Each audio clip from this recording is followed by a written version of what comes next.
Welcome to Practical AI. If you work in artificial intelligence, aspire to, or are curious how AI-related tech is changing the world, this is the show for you. Thank you to our partners at Fly.io, the home of changelog.com. Fly transforms containers into micro VMs that run on their hardware in 30-plus regions on 6 continents, so you can launch your app near your users. Learn more at Fly.io.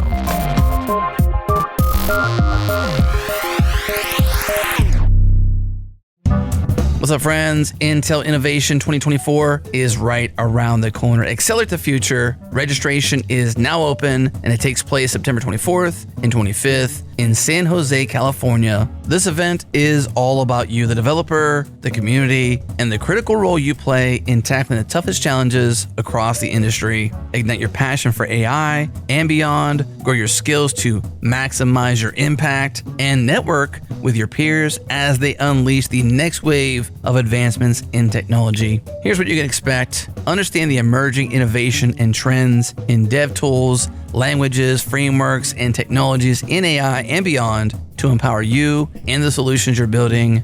Get in-depth technical experience, join hands-on workshops, labs, meetups, and hackathons to collaborate and solve problems in real time. You can explore featured partner and Intel solutions. They have partners there, startups there, customers there, and Intel is showcasing the latest in products, services, and solutions across keynotes, tech sessions, and the show floor to help you meet your development needs. Collaborate with experts, learn and have fun, engage in interactive sessions to connect, get certified, gain unique ideas and perspectives, build long-lasting networks, and of course, have fun. And get inspired. Hear from leading industry experts, technologists, startup entrepreneurs, and fellow developers, along with Intel leadership, CEO Pat Gelsinger and CTO Greg Lavender, as they take you through the latest advancements in technology. Don't miss this chance to be at the forefront of innovation. Take advantage of early bird pricing right now until August 2nd. Register using the link in our show notes, or to learn more, go to intel.com/innovation.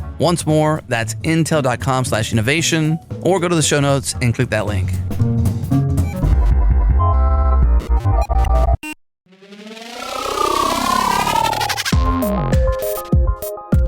Welcome to another episode of the Practical AI podcast. This is Daniel Whitenack. I am founder and CEO at Prediction Guard, and this is a pretty special and fun episode for me because I get to kick back with an old friend of mine. We went to the same university. For those that haven't heard of it, Colorado School of Mines in Golden, Colorado. Of course, a shout out to all the ore diggers out there that are listening. But yeah, we have with us today Bengsoon Chuah, who's a data scientist and now and working in the energy sector. I was really fascinated to talk over the years with Bengsoon about all the things he's doing, and in particular his kind of approach and learnings around active learning and NLP models. And yeah, I wanted to invite him on the show to talk through some of that and learn a little bit from him. So welcome to the show. How you doing? Hi, Daniel. Thanks for having me. Yeah, it's been a while since the days in Colorado School of Mines in Good Golden. old days. And now you're working as a data scientist in the energy sector and also working in Asia, which is super cool. I'm wondering if you could give us a little bit of a sense of some of the unique things about doing data science and machine learning type of things in the context of like the energy sector, in the context of like an actual enterprise, real world kind of situation. Because we've been talking a lot about all of these Gen AI models and APIs and such, and that is super cool. But also there's a lot of on the ground work going on in data science that maybe looks quite a bit different than that. So yeah, thanks. I work in the energy sector, and it's pretty much a traditional type of a sector. A lot of the companies, as you go around, at least in Asia, or at least over here where I'm at, we do not actually even have things like cloud services or subscription and stuff like that due to different reasons and stuff. But at the same time, there's an appetite for machine learning, AI, data, and all of those things. You see people talk about Gen AI as well, but I think the ones that I've noticed, at least for me personally, that has really brought a lot of values are kind of what you guys were talking about in the previous episode of Broccoli AI. Broccoli AI. I love it. Yeah, not so sexy, but still really important. Really brings value. Particularly, I guess what we're going to talk about is active learning in the context of like NLP, natural language processing, and so I think that's a pretty exciting place to be in to do. I mean, it kind of translates into Gen AI to a certain degree, but at the same time, I think to at least the context that I'm in as well in the sector that I'm in, we do not have things like cloud services ready for us, right? And so you have to figure out ways to kind of bring that about in an on-prem server VM. So how do you work around with that, and how do you actually bring in cloud native modern technologies within a traditional kind of structure? So yeah. Yeah, and from at least my impression, even though there's sort of not this, whether it be for security reasons or legacy reasons or just connectivity, there's not the type of connection to cloud services like you're talking about that others might be working with. But at the same time, at least my impression is that this sort of sector and maybe others, there's other related verticals where they have been sort of data driven to some degree for some time. And I don't know if you could speak to that, like the types of data that people, have been processing or storing or are available in those contexts. But Yeah, I mean that's a good point because a lot of these traditional industries, at least in the energy sector that we see, we have sensors that are constantly flowing in data all the time. The data is there. I mean, we are collecting data, right? And then going a little bit deeper, then you find that a lot of us have been collecting a lot of unstructured data too. And so, at least within, where in my experience, at least what was happening was when I came in, I was pretty much the only data scientist and stuff, and so I had to like make my existence justified in a sense, and so I knew that like I had to do something about like bring value within this organization, and that like I'll be able to kind of prove that like, hey, look, data science actually does work and does bring value. But the quickest, I guess, low hanging fruit that I found within, at least in the context of where I'm at, is the whole unstructured data. So we have been collecting thousands and thousands, not hundreds of thousands of unstructured data, but there has never been a way to really analyze that at scale. So people have been analyzing it. They've been able to do some sort of a human analysis on it, but there's never been someone who's able to like say, hey, what's been happening in the past 10 years that we've been collecting all this data? What's it telling you? Nobody has really been able to do that. So I thought, okay, maybe that could be one thing that we could actually bring in is that like you have all this data that's ready for you, that has all the insight, that has all the information that is locked up, right, waiting to be unearthed, pretty much, waiting there for us to just extract it or mine it. So I did a quick POC for one of the departments at the company and said, hey guys, like you've been doing a Power BI, Tableau, Power BI kind of thing. You've been able to do stuff with your structured data, right, and you've been able to plot it on beautiful graphs and stuff like that, been able to analyze in that sense. What about all the unstructured data that we've been collecting over the years? And they said, there's no way we could do it, right? I mean, like we've got like thousands. I was like, how you can't there's no possible way for you to put it in Power BI. And so I said, like, well, maybe we could explore ways that we could actually get into machine learning to actually help you to scale that analysis from an NLP standpoint. Thankfully, they bought it, and so we took off from there, and it was pretty cool. I mean, it was a journey for sure, a journey to learn. yeah. So like when you say unstructured data, give people a sense of like the kinds of files or not maybe the specifics, but I'm imagining a file store with some type of files in it that contain, something, give people a sense of that. Yeah, for sure. I mean, I guess unstructured data, typically we think about it as like text, right? It could be text or it could be something that's just out of structure. And in like Microsoft Docs or yeah. So we have been storing all of those data within SharePoint, Microsoft SharePoint, right? And so what I've seen is these unstructured data it usually comes in a tablet form, Uh-huh. right? You have a table that is collecting all of the structured data, but alongside with it, there's always that comment or that additional things that you have to actually tell the story of what you're actually collecting. And those are the ones that I think it's always locked up. And you would see it's very typical in any kind of industry where you have a tablet data that collects sensor data and everything, or like reports of what's been happening, and those are like structured. But then there's also a column that would bring in some sort of remarks, observation or actions taken, whatever it is. Comments, yeah. But more often than not, we just kind of like play through it and kind of like not really put too much attention to it. At least within the data set that we were looking at, we had found that there were a lot more insight in those data than the structured data that they've been collecting. I'm talking about like safety data. So we've been collecting like safety reports every single day, a couple hundred, sometimes tens of them every day over the years. And so these data has some sort of a insight, right? And it brings in an insight of how is the safety condition in our operations. And so with that, like people usually see at the categories or what the reports are being reported for.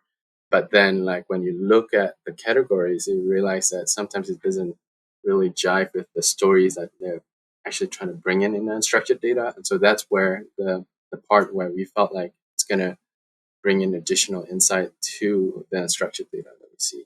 Yeah, and so like there's this we've talked a little bit about like the data that you was there, the potential insights in that around safety and maybe other insights. As you kind of came into this industry and kind of were getting an understanding of, like, let's say that you built the coolest data science app that was out there and had a cool model in it to do some analysis. Like, what is the reality of how that would have to run? Like, what does in production mean Yeah. for in your context? Yeah, so many things. I mean, just start from the data. We don't even have labeled data to start with. Say you want a classification app or model, you need to have some sort of a label, right? And we don't have that. And so you have to figure out ways to bootstrap your labeling process to start off and stuff. And then all the way down to like, of course, training the model is pretty easy these days, right? And but then you have to think about things like, hey, what does that look like to put it on the server? Most of our servers are running Windows Server, and so I've had experiences putting in production some apps on Windows Server, and that was painful. And so like we have to figure out ways that like work with the ITs and stuff and said, hey, can you deploy a Linux server for us instead, and just work it out from there and set it up from there. That being said, like that's just the overall picture of it, and then you get into the details of like how do you actually store your model. You've got to have some sort of a infrastructure to kind of hold that, which in our case felt like MLflow is pretty good model registry, experimentation tracking and stuff to keep track of what type of models that I'm using and stuff like that. And then so many things, honestly, gosh. And then like, how do you actually put it on an orchestration kind of service? You could use cron jobs, but then, it may not be so flexible. Then you kind of need to work something out. And so you have to get some sort of orchestrator to spin it up and kind of like make that a service for your infrastructure as well. I love this discussion because I think it fits the theme of the show so well around being practical and the fact that, yeah, I'm sure that there's actually a good number of listeners out there who are really wanting to do machine learning, AI, data science type of things, and they are sort of in a similar situation in their company? Because actually, I think probably more of the majority of companies are in this sort of situation than sort of infrastructure wise, extremely modern and just cranking everything out on Kubernetes in the cloud and that sort of thing. Yeah. So I love this. So you were talking a little bit about the sort of problem of, so you have all of this tabular data with extra comments and unstructured data, and certain things you want to do like extract insights or classify maybe some of the unstructured data, but then also nothing has been labeled over time. It's just unstructured data. So talk a little bit about that bootstrapping problem and how you've thought about that in terms of, I've got all this stuff, I want to create a model, but I have no starting point. When we were going through that whole labeling process or data preparation process, it's pretty interesting because we really didn't have anything, no labelers or anything. And I didn't have a budget to get an external labeler annotator for me. Just hire thousands of people online. Right. I know I could just do that maybe. But then again, even that, like I've thought of it, and our data is sensitive to start with, but at the same time, it's so nuanced, and it's so nuanced to the context of our company. And so a lot of data that every company has is just so nuanced to their own context, And at the same time, too, one of the nuances is the way that these texts are being written, and so a lot of code switching happening. Which means code switching, which means in Asia, a lot of times we speak in English, but we will kind of put in some native languages that we know or that we grew up with, and so it's just kind of like you go back and forth, and it's just kind of a common thing, especially in Southeast Asia. And so you can't just hire somebody online and just kind of label it for you, because you just can. I don't even know how to bring in that context to these guys, right? And but thankfully, I mean, I would say that the part that really helped was I happen to have a really good sponsor for the project. And these sponsors, they were super on board. They were not technical. They were SMEs in their own department, and they knew this stuff, but they know enough of machine learning and data and AI that, hey, it's kind of a model that predicts, not necessarily making 100% accuracy get go. And so they understand those nuances in a sense. And so they kind of supported that and understood the kind of things that we have to go through, as a practitioners that we have to go through. They kind of understand that part of it. So that was really helpful for my part, because having a good sponsor means you get really good support for the project. But that also means that because the product that I'm working on, the app that I'm working on is for their people, their subordinates and their people, and people are reporting under them. And what happens is they said to them and say, hey guys, this is your app. I want you to help Bengsoon out with building this app. And so having the users themselves on board from the foundational bootstrap level really helped us. So because we didn't have any labels, they had the guys to actually be the ones who label for us. They were the labelers. And so the users themselves were the labelers. So that honestly, I was really blessed to even just have that kind of worked out together. I think that kind of worked so much in my favor. Yeah. Yeah, and in that labeling process, how did you develop your sort of set of instructions for like how you like explaining the problem to them or helping them define the problem and the categories, for example, in a classification model?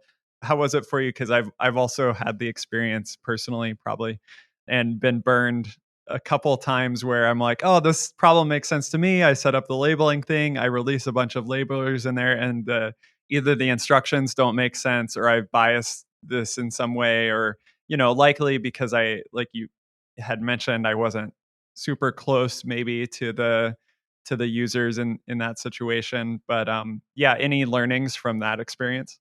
I think it's just a lot of iteration with them.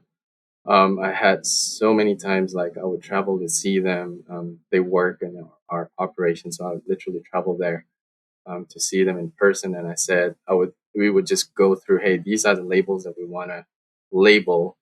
We kind of get a general idea of what they are, but when you get into the weeds of it, when you get into the details of it, you would think in this situation that label should be here, should be number one, but then no, somebody else said no, it's two. So the way I worked it out was there will always be contention. I noticed no matter how tightly knit your labelers or your team are, there will always be contention. And you just got to work around with it, at least in my experience. I just had to work around with it. And the way I worked around with it was I just kind of had a voting system, and I set up an account. So the technical side of this is I could have just given them Excel sheets and they could just label them on an Excel sheet. But I find that, they are doing for me a favor kind of thing, but I want them to have a really good user experience instead of just going through Excel sheets and stuff. And so I used Argila back in the days and when they started. And Pre-Hugging Face days. yeah, exactly. And I noticed that Argila is amazing in the sense that like it allows you to set up different users, and you could. I mean, even other kind of interfaces I've used labels to as well, but Argila was able to. I could use the API and just kind of like set up each user, right? And then for each user, I'll just kind of like sample the same data for them. So I had to actually go through the first round, the same number of set of data for them to label, say 500 of them, I think I remember. And they would all label within 2 weeks. And at the end of that 2 weeks, I'll collect them and I'll find which are the most contentious ones. And so the ones that are the most contentious, the ones that have the least percentage of the majority, I would pull it up and I said, hey guys, what do you think about this? This is contentious for you guys. Why is it contentious? And you work it up from there, right? Because chances are you're going to see the same kind of a label again, or the same kind of a data again. And if you talk it out, hopefully when you see a similar thing and you said, hey, we already talked about this, we all agreed that we're going to go with this. And so that's the first round. We had the same labels, the same data set for everyone. It's a bit inefficient to a certain degree, but I think it's important to actually get into that space so you understand the contentions of each person. And then the second round, I have everyone just kind of like label at scale, pretty much. And we collect that from there, pretty much. Interesting. Yeah. So you did in this process, you did a initial sort of offline bootstrapping of labels, Mhm. right? And did that so like scale wise, like what sort of scale when you're solving? So here we're talking about an NLP problem, creating a classification model on some labels of this unstructured data. Of course, this would vary by domain, but sort of what scale of labels did you shoot for when you were doing that initial, trying to get to that place where you could start up and train your first model? We did just about 1,800 to 2,000 labels Okay. or rows of data, basically. And then we start training our first model. That probably means you're not training like a 400 billion parameter model with 1,800 samples. You don't even have infrastructure to be able to train that. Yeah. So, no, we don't. So what does a Broccoli AI model look like? I mean, these are all texts, right? And so we were going with like the simplest you can find on Hugging Face at that time. I think at the time, sentence transformers were really making it big, for different reasons, like whether it's topic modeling or classification. And at the same time, too, I remember they came up with the set fit model, which is fine tuning the sentence transformer, which was honestly revolutionary for me. Yeah. Amazing. And I thought it was amazing that like you're able to do something that was meant for similarity, but then you could actually fine tune it for classification and with pretty good performance. And it's supposed to be something that is a few shot classification model, a few shot kind of a fine tuning. And so I thought 2,000 should be enough for me to start somewhere, right? And in fact, when I trained that, I tried some other models, but I think sentence transformers were the ones that actually gave the best performance out of all. It still wasn't that good, talking about like 60 something, 70% kind of thing in terms of F1 score. But when I talked to my sponsors about this, I said, hey guys, like, you okay with like me deploying this at like 60, 70%? And they said, no, actually that's fine, right? Because the objective for this was, number one, to bring visibility of these reports to the users. Because one of the pain points that they said was, for us to be able to know what people have been reporting, at least in the past 24 hours, they had to get on SharePoint and just different hoops and loops to try to find out, filtering and stuff.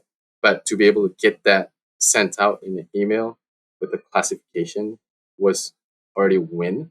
And so I thought, okay, let's do that, but let's not stop there, right? I mean, we should actually create a pipeline, and that's where the active learning comes in. And it really helped because I'm glad that I actually used Argilla to start with the bootstrapping of our data set. And having that Argilla, which means our users are already used to the interface and they already have an account. And so I was able to kind of hack around with the Argilla as a Python API. And basically, I was able to create a loop where pretty much what this model does every day, it will bring in the new data that people have been reporting for the last 24 hours and make some prediction on it at about 60, 70% F1 score, accuracy, whatever it is, and then send it out to the users. And these users will see it. And at the end of that email, they will say, hey, I don't think this is that signal. It should be this signal. I want to give a feedback. And at the end of it, they're able to click on a link that brings them to their profile in Argilla that will allow them to give a feedback for the particular day's data set. And so over time, now it's in production every day. I would get, from time to time, I'll get people giving their feedback, and we've gotten like close to 4,000 data sets now labeled from this active learning. And so we will train the model periodically, not on what I could have done it automated, but I didn't really want to I didn't feel the need for it yet to put it on automation. But then at the same time, like, you're just collecting an event and we're just training it from time to time, basically.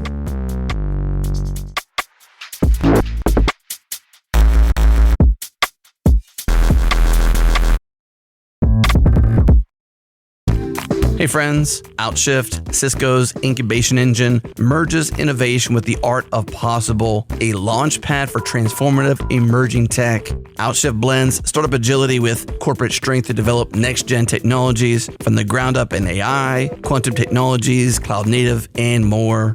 Their newest AI innovation, Motific, addresses a critical challenge in the rapidly advancing world of Gen AI, bridging the gap between concept and deployment. This model and vendor-agnostic solution supports the entire Gen AI journey, from assessment and experimentation. Motific accelerates deployment from months to days while safeguarding against Gen AI security, trust, compliance, and cost risks, all while empowering business function and IT teams to rapidly configure end-user assistance powered by organizational data. Motific provides advanced, customizable policy controls to prevent unauthorized access to sensitive data and helps ensure compliance throughout the entire process. With deep visibility into operational and business metrics, Motific enables you to track ROI, optimize costs, and make informed decisions. By offering a centralized view, Motific deters shadow AI usage and empowers teams to innovate responsibly.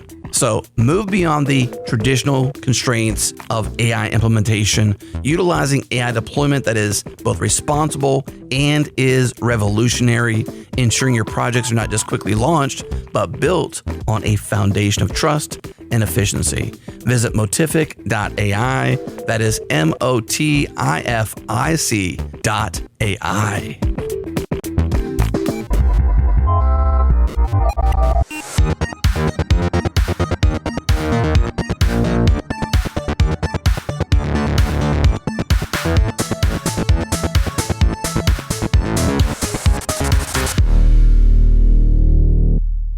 So Bengsoon, It's super interesting to hear kind of how you were able to engage the users of the application through this like reporting process, essentially, that they were, had some of the right incentives in place to respond and to give you updated labels.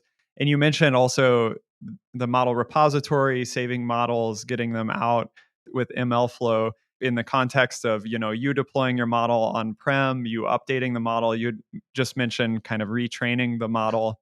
What does that look like for you right now in terms of that cycle of when you would want to push out a new model after gathering this data, how you would judge that to be worthwhile or useful, and any sort of testing that is relevant to that cycle of getting in new labels, retraining, evaluating, that sort of thing. What does that look like for you, and how do you kind of put in the right, or how have you thought about the right metrics to understand when to update the model? At this point, honestly, we keep it simple. We just kind of like periodically do it at a cadence, a couple months or two. But I did think about like, what does it look like to actually measure the drift of the data and stuff like that of the model predictions. That could be one of the ways that we could do it too. But what I'm seeing is actually the model is doing its job fairly well enough to actually solve the business problem. And so we don't see a need to actually implement a more sophisticated monitoring unless we need to. That's where we're at with it. Yeah. And when you push your model, sort of like you update it, you had mentioned the model repository. How are you shipping your model out to the application? Because I think, like you had mentioned, you only have so many resources. I think there's also a lot of people out there in your situation where I think it was Kristen Lum on a previous episode. She had talked about kind of that data scientist out there that is maybe one of very few or the only data scientists in potentially a large organization, and having to like do all of these things. They're not like an ML ops person, they're not a model trainer, they're not a observability person. They're doing all of that, right? So there are limitations to, how much sophistication you can put in place. And I think that like some people go way too far and they're like, oh, I'm going to implement all of this stuff. And it actually makes their life as a practitioner less happy than than otherwise. So yeah, how have you found that balance, and like what does it look like for you to do these cycles in terms of tooling and the things maybe that you've, like you say, you mentioned you thought at some point maybe it's relevant to implement some of this observability stuff, but maybe not yet, or there's other priorities. So what does that look like for you in terms of how you decide what level of sophistication is right and how you push things out? And I'm 100% with that, honestly, because it is a matter of priority. My customers are happy, I'm happy, and I'm not gonna like change what's good. Or I don't want to break what's been working, right, so to speak. But that being said, like when it comes to like all of that, I think I have a general idea of what would be the minimum thing. So now I'm working on some other things as well, like anomaly detection and stuff like that, which needs to be deployed. So having gone through that kind of like set up a pseudo infrastructure for me to know what kind of infrastructure that I'm going to be looking for whatever else that I'm working on. And at the bare minimum, I think model registry is super important, and being able to call the different versions that you've been training and being able to track that and being able to call it through an API, through a function. MLflow has this great Python connection with it. And so being able to do that is just amazing. I mean, it keeps my life sane, right? I don't have to like figure out where I store my model pretty much. So I would be doing exactly the same things with whatever I'm working on next, which I've since moved on from that project, and I'm just kind of like maintaining it. That project's now in maintenance, and now I have to move on to a different project to solve a different part of the business, in that sense.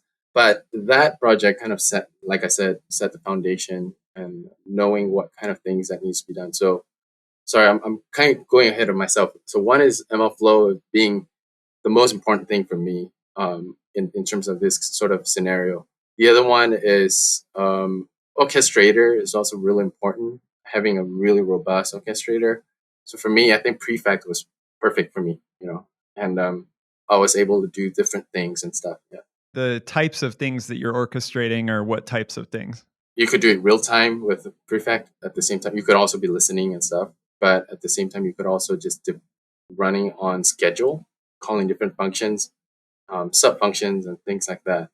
So that was really cool to be able to have that. That's pretty much what we do right now. We're not really going into real time monitoring yet. Until we do that, then I'll have to figure out something else more sophisticated. Yeah. Yeah. Yeah, and are you just shipping your models sort of as part of a Docker container or something like that? Pretty much, yeah. We do use Docker containers and just so that we can keep it contained in that sense. Yeah, that's awesome. I think you had mentioned in one of our conversations something about DuckDB. Mm, mm. Where does that fit into some of this? So the raw data that we get from is from SharePoint.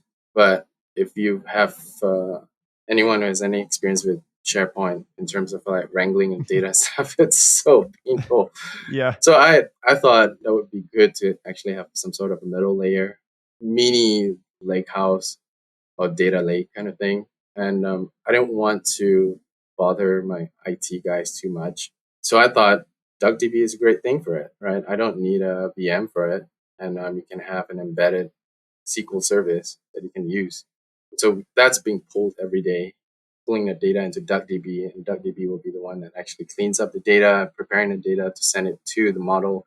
And that becomes like a pipeline for me to be able to work around the whole complexity of SharePoint, really, honestly. Yeah, I have personally found a lot of use for DuckDB even in the past even in the past year on the even on the more Gen AI stuff where you're doing sort of like text to SQL or like queries and that sort of thing. And every company we're working with has different crazy sets of data or different configurations of this or that. And that layer of having a kind of unified analytics layer, but also not that sort of easy to pull in to Python, easy to spin up, easy to like test with locally and then like deploy with. Yeah, that's been really useful. I remember you talked about LansDB, for RAG and things like that. And Yeah. it's the same thing. I love like embedded database. I think it just works well, and like it's kind of scalable eventually, and I think I really like that.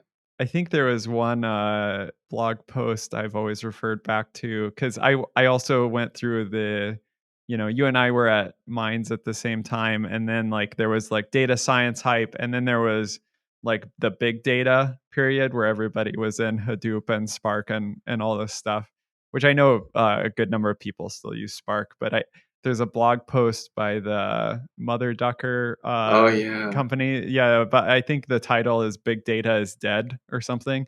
It basically goes through some of the discussion around like, hey, we all thought we had big data, but like the actual query problem, like the types of queries that we need to run, these aren't like big data problems. What's needed is different. So yeah, for those, shout out to whoever wrote that blog post because it was really good. If you ever want to come on the show and talk about it, that would be awesome. Yeah, well, as you kind of look back on this process and some of the things that you've learned, like what are you looking forward to in terms of like the future of the process of your own work or of the things you're learning, or maybe like as you go into this next phase, it sounds like you're working on some new things. You'll want to reuse some of the tooling and kind of process that you have used. But, what's different or what are you excited about kind of for this next phase in light of what you've kind of learned over the past years? Generally speaking, I think ML ops is just so nuanced, in different contexts. Everyone has a say of what should be done, and I think if I learned something from this was nobody really knows everything, so you kind of have to figure out from there, and you kind of take a risk on certain things that you decide in terms of your system design and stuff. What I'm excited for is actually to be able to take this and see what it looks like to for other things, right? And in other applications, like whether it's a anomaly detection or whatever it is. In a broader sense, I think I'm excited to to see things like embedded database, getting more and more mainstream, especially in the context of LLM and Gen AI and stuff. I love to see that getting more and more mainstream as well. One of the things I'm always thinking about is skill is one thing, because a lot of the applications that we talk about today, especially in the context of Gen AI, we always talk about like the bigger compute and bigger scale. I would love to see that getting smaller, which it is happening now, getting more accessible on different devices and stuff, being able to do more cool stuff on device and advanced stuff on there. Excited for that too. Yeah. Yeah, I think there's a lot of people excited for that, and sort of this new phase of AI where people talk about AI everywhere, or this sort of thing, which in reality, there's been machine learning and data science sort of everywhere for some time. But that sort of wave of these newer generation of models kind of being runnable in more practical scenarios is exciting. But yeah, thanks for joining, Bengsoon, to talk about a little bit of your broccoli AI. It's been it's been fun, and Love it. Thanks for indulging me. yeah. You and I can hype the broccoli AI, and I'm sure we can get Demetrios to help us hype it too. Yeah, I don't know if he trademarked that term. He's got it in his hype cycle now. So I love it. Yeah. Thanks so much for joining, and hope to talk to you again soon. Thanks for having me.